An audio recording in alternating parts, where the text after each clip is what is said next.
ჩინეთი ემზადება ომისთვის. ტაივანი გარშემორტყმულია ჩინური სამხედრო გემებით და ემზადება ტაივანზე სრული კონტროლის მოსაპოვებლად.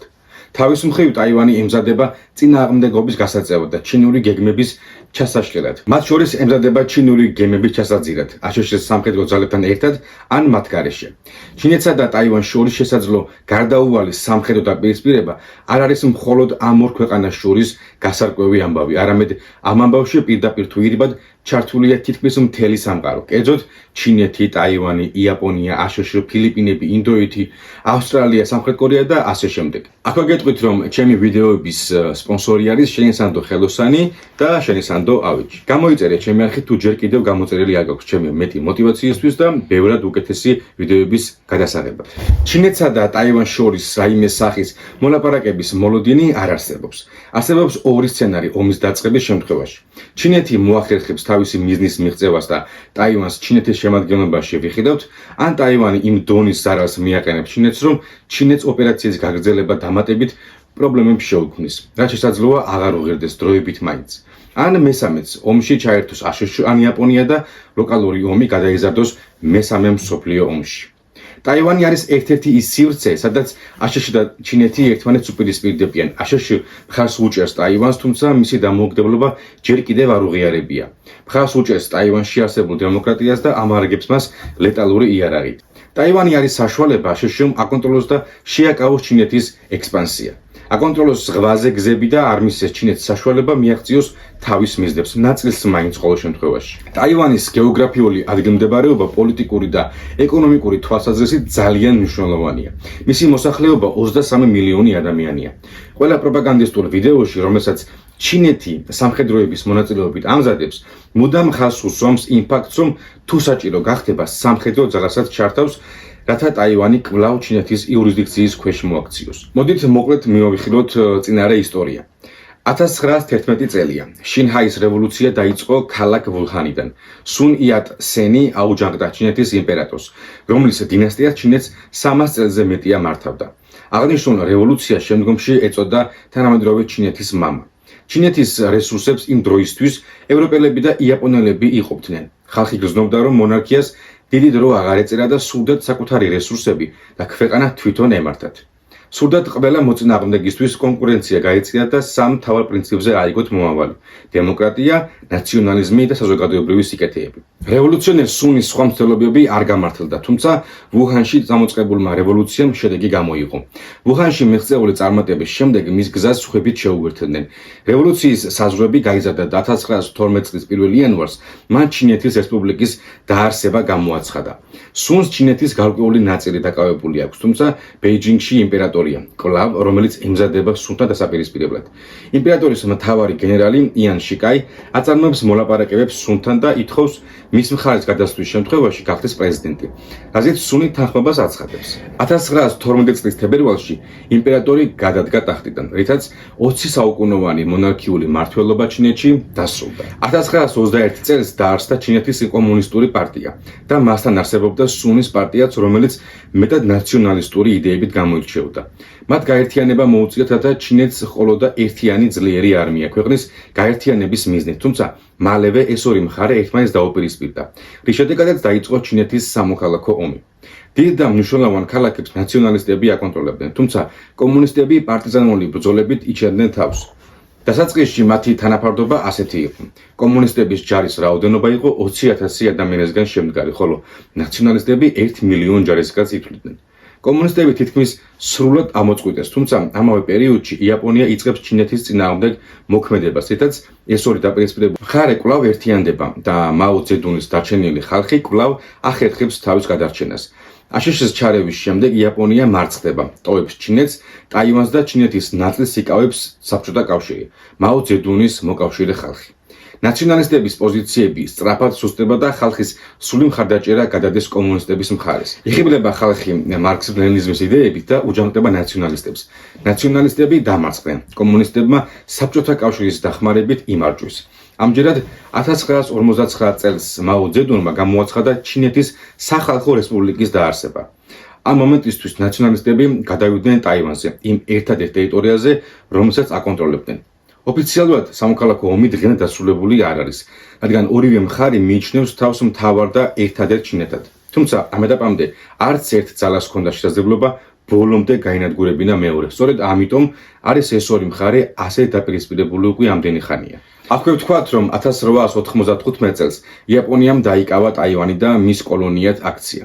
მეორე მსოფლიო ომში იაპონიის და გერმანიის დამარცხების შემდეგ იზრდებული გახდა უკან დაებრუნებინა ტაივანი ჩინეთისთვის. გარდა იმისა, რომ ტაივანის დაბრუნება ჩინეთისთვის პრინციპის საკითხია, ტაივანი ბევრად დიდი მნიშვნელობის და ღირებულების მატარებელია. ტაივანისთვისაც და პეკინისთვისაც ტაივანის სრუტე, რომელიც მდებარეობს ტაივანსა და ჩინეთს შორის, ეკონომიკური და პოლიტიკური თვალსაზრისით ძალზედ მნიშვნელოვანია და აქვე ვიტყვი იმასაც, რომ არა მხოლოდ მათთვის, არამედ დანარჩენი მსოფლიოსთვისაც, რადგან თითქმის ყველა გემი სწორედ ამ გზას გადის. ასევე მნიშვნელოვანია მიაკოს სრუტეც, რომელიც გადის ტაივანსა და იაპონიას შორის და აქვეა ბაშის სრუტეც, რომელიც გადის ტაივანსა და ფილიპინებს შორის. ყველა ეს გზა მნიშვნელოვანია ჩინეთისთვის, რადგან სწორედ ამ გზით გადის წყნარ ოკეანეზე. ტაივანის სხვა ქვეყნის მიერ ოკუპაციის შემთხვევაში ჩინეთს შესაძლოა ჩაიკეტოს წყნარ ოკეანეზე გასასვლელი პირდაპირი გზა, რაც მნიშვნელოვნად დააზიანებს ჩინეთის ინტერესებს. აგრეთვე დიდი ადგილი უკავია ფინანსურ ინტერესებსაც, როგორც აშშ-ისთვის, ისე ჩინელებისთვისაც. ორივე ამ ქვეყანას მნიშვნელოვანი სავაჭრო შეთანხმებები გააჩნია მათ მიერ არაღიარებულ ტაივანთან. მათი შეთანხმებების 90% მოდის ერთ ტაივანურ კომპანიაზე, TSMC. სწორედ ეს კომპანია აწარმოებს მიკროჩიპებს, რომლითაც მთელი მსოფლიო მარაგდება. ამ მიკროჩიპებზე არის დამოკიდებული მთელი სამყარო. მათი დამსახურებით უყურებთ ახლა ამ ვიდეოს, მათი დამსახურებით მუშაობს მაცივარი, იქმნება მანქანები და ყველაფერი, რასაც ტექნიკას ვუწოდებთ. ის საჭიროა საბრძოლო ავიაგამონადგურებლების დასამზადებლადაც და AI-ის გასავითარებლად. აშშ აცხადებს, რომ ტაივანში არ ყავს სამხედრო კონტინგენტი, თუმცა ტაივანი აშშ-ის ინტერესებისთვის მნიშვნელოვან როლს ატარებს. შეიძლება ტაივანში არ აქვს ამერიკას სამხედრო ბაზა, თუმცა ფაქტობრივად ყველგან აქვს ტაივანის გარშემო. ტაივანის გარშემო შეკრული ეს ჯაჭვი არის ისაც სავარაუდოდ აშინებს ჩინეთს და სურს საკუთარი სიძლიერის დროულად წარმოჩინება. აშშ თვლის, რომ ტაივანის დაკარგვითა და ჩინეთის მიერ მისი დაუფლებით დაკარგავს მნიშვნელოვან როგორც ეკონომიკურ, ისე პოლიტიკურ ბერკეტებსაც გზას უხსნის ჩინურ ჰეგემონიას. თუ ყველაფერი ისე განვითარდა, როგორც ნაბარაუდებია, 2027 წელს დაიწყება მესამე მსოფლიო ომი, თუმცა არ გამოვრიცხოთ, რომ ეს ამბავი უფრო მალეც მოხდეს.